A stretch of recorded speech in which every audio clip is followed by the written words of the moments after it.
Welcome to the Lions Share, where we talk family, faith, football, finance, and fun. I'm your host, Mitch Lyons, and this episode is always brought to you by Mitch Lyons Wealth, your best game plan to protect, grow, and win retirement.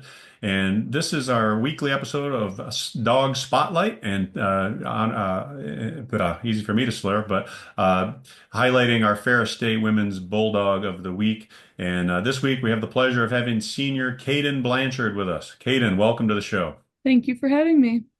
Well, listen, it's been fun watching you play this year. This being your last year, the last go around. You've had a good run at Ferris. Had a torn knee a couple years ago that you overcame. What is it? Does it seem a little surreal now that you're in the last year of your career at Ferris? It does. I mean, it's so cliche, but like it flies by. It's bittersweet for sure. I feel like I've had such a great experience at Ferris. Like I'm so thankful for everything. You never want it to end, but I've kind of like come to the conclusion this summer that like come to terms with it being my last year. So like it's easy to just like give my all and give everything. So I've just kind of been in that mindset that like this is it. So it's now or never. So when you walk in the gym every day, like today, had a couple days off, it's exam week, but are you taking a minute and say, sometimes it's hard to go to practice and have that energy. Does it change your mindset, knowing that it's your last one? Do you find yourself saying, "Yeah, this is a drag at times, but hey, this is my last chance. I gotta enjoy every practice." No, for sure. There's definitely days where it's hard to get up and go to the gym or even like go get extra shots, but I've just had that mindset this year that like I know that it's my last one and like I want to like bring the energy for everyone else so that they can like have a good time at practice because they're not in the mindset of like this is their last year, this could be their last 13th practice or whatever. So because I have that mindset, I feel like it makes me a better leader because I can bring that energy out of other people too. Sure, and I think that's important. And you are one of the captains of the team. I would say you're the leader on the court. From what I see. I mean, you kind of as you go, the team goes. I mean, there's been games where maybe the ball didn't go in as frequently as other games. I mean, you guys had a loss early in the season where the ball wasn't going in for anybody, yourself included. But you've been really shooting it well all year for the most part, and averaging over 18 points a game, shooting 38% from three, 46% I think overall from the field. So, but aside from that, Caden, I mean, obviously they rely on your scoring, but you bring that toughness, right? And I'm a big toughness guy, being a former football player, and I love players, and grit's become a popular word with Dan Campbell and the Detroit Lions and all that. But you just bring that grit factor to the game, right? You come ready to play. And I always stress this when I coach kids, your shot's not always going to go in, but your energy and your toughness can be consistent. That travels. It's kind of like Tom Izzo school thought. Defense and rebounding travels. You might not always shoot the same, but you have no excuse not to play defense and rebound. So, and you bring that. Is that just kind of always the way you've played the game, or was there somebody that kind of molded that into you? Um, I grew up with my mom as my coach for most of my years when I was younger. So I feel like she molded that into me, which I feel like is not usual for people who have like their parents as a coach. Um, I don't know if it's like because I grew up with four brothers, like That I've been, helps. yeah, that helps for sure. But actually I've learned a lot about it when I've been training kids because when I train them, I at first was like just expecting like everyone to have like that innate like grit and stuff that I have and like that push to want to be better. And I've like come to realize that like not everybody like has that and some people like need it to be pulled out of them. But Absolutely. I'm very thankful that for some I don't know what it is, for some reason it just comes out of me and I don't have to think about it at all. Yeah, for me growing up, I only had one brother, but he was older by 4.5 years, and I tended to hang out with he and his friends, or better yet, mom and dad made him take me wherever he went. So I was always playing with older kids, right? And always that the little guy towing along, and that helped. I mean, that helped for me as an athlete, just because nothing was handed to me. I knew it was going to be tough. I got beat up my fair share, or beat bad on the football field or the basketball court or whatever it might be, whatever sport we were playing, but. That's a huge factor, and that's a big part of coaching, right? I mean, that's a big part of bringing that out. Everybody, Everybody's a little different. Some people need a pat on the back. Some people need a kick in the pants. Let's talk about Coach Westendorp. I mean, what is he, where does he fall on that line in terms of, expectations? And, obviously yeah, everybody needs to be coached a little differently. What's been your experience with your time at Ferris with Coach Westendorp? I feel like he's pretty in the middle. For the most part at practices and stuff, I feel like he has high expectations for us, but I feel like we normally like as a group have good leaders and a good enough culture that he doesn't like have to get on our butts that much because we're already like ready for those types of situations and he can be more of the like analytical coach, like with plays and stuff and like breaking down the details.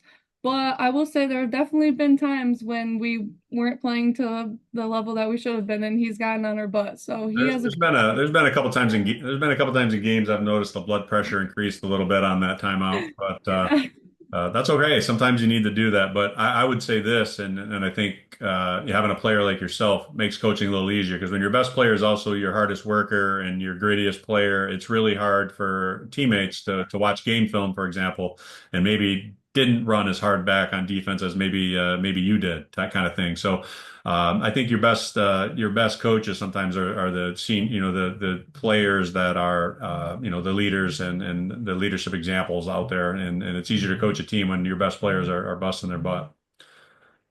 So when you think back on your time as a younger player at Ferris, were there everybody again everyone's different. So were there players early on in your career that might have impacted you in that way in terms of you looking up to them in terms of their leadership that maybe helped you when it came time for your turn to lead?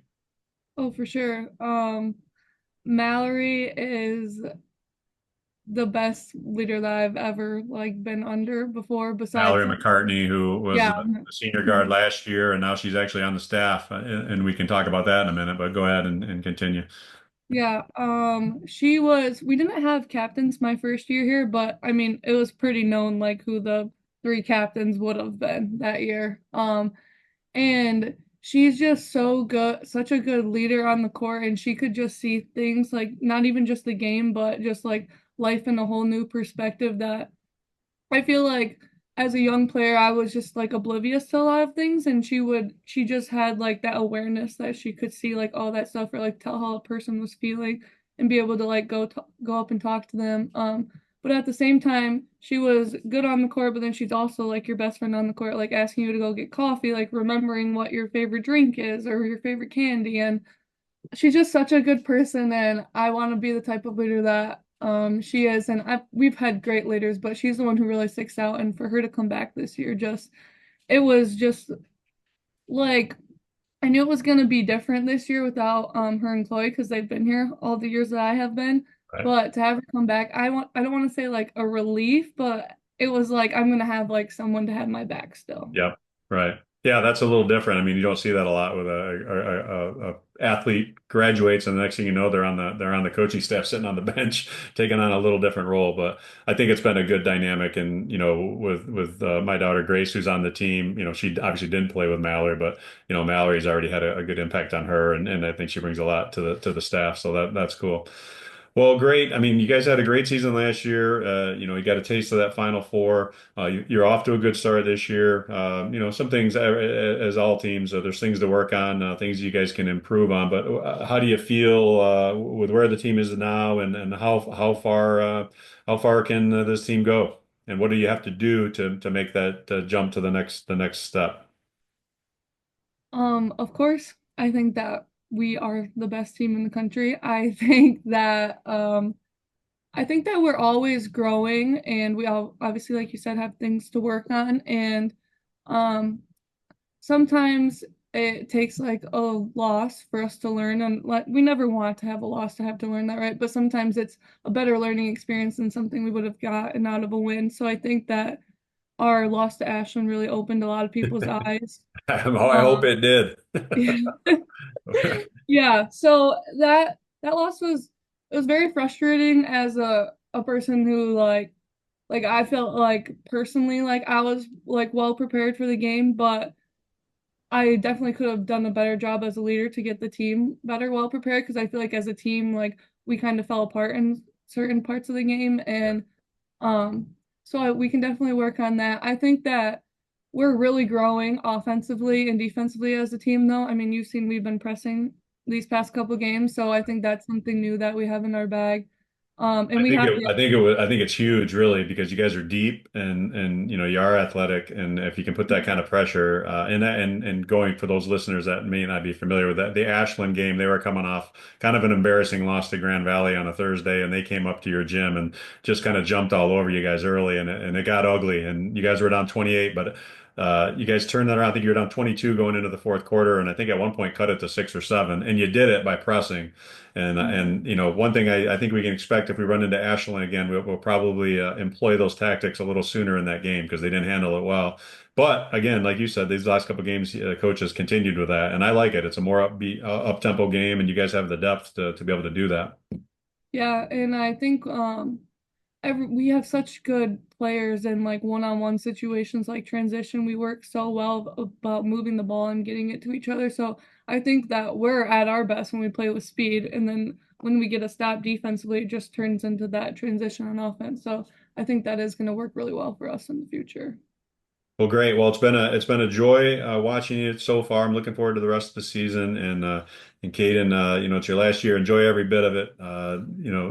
It goes fast, like you said, but just soak it up. And I'm sure enjoying it. And I wish you a Merry Christmas. Good luck with exams. And we got a couple games here before the holiday, but look forward to getting back into the conference season and watching you guys hopefully go to a GLIAC crown and continue on into the playoffs. But first things first, let's get through these exams, and then we'll get to the next game.